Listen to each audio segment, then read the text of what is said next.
In the endless skies above the world float the islands of Leora, a realm of soft light and gentle breezes. Among them is Hollow Isle, a land of floating cliffs and clay terraces, watched over by a silent guardian. This is where our story begins.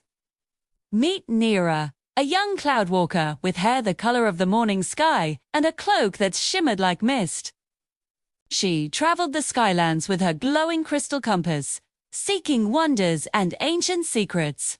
Beside her always flitted Rill, a tiny breeze spirit, whose wings were made of swirling air and whose body glowed whenever it was excited.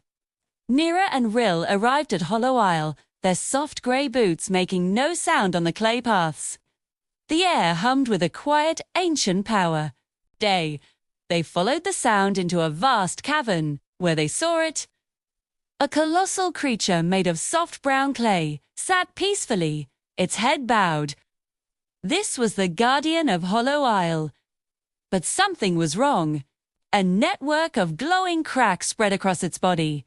And with every soft pulse of light, a few more grains of clay crumbled to the ground. The guardian was breaking. Nera's heart ached for the gentle giant. She noticed small offerings at its feet, shiny pebbles, colorful flowers, and intricately woven vines. The islanders clearly loved their protector. Nera approached, her hand outstretched, not with power, but with a simple desire to understand. She gently touched the guardian's massive clay finger. As her fingers made contact, a soft light flowed from her into the creature. She felt not a mind of thoughts, but one of pure feeling, a deep, ancient loneliness and the weight of countless years spent in solitude. The cracks on its body were not from damage or age, but from a profound sadness that was slowly turning it to dust. The islanders' gifts were acts of respect. But the guardian needed something more. It needed connection. Rill, sensing Nera's intent, swirled around the guardian's kind face, leaving trails of sparkling blue light. It sipped and danced, a tiny beacon of cheerful energy. Nera smiled and began to speak to the guardian, telling it stories of her travels, of the vibrant colors of other islands, of the songs of the sky whales, and the warmth of the sun on the highest clouds. She spoke not to a beast or a monument, but to a friend. With every story, every shared laugh, and every gentle touch, a wondrous thing happened.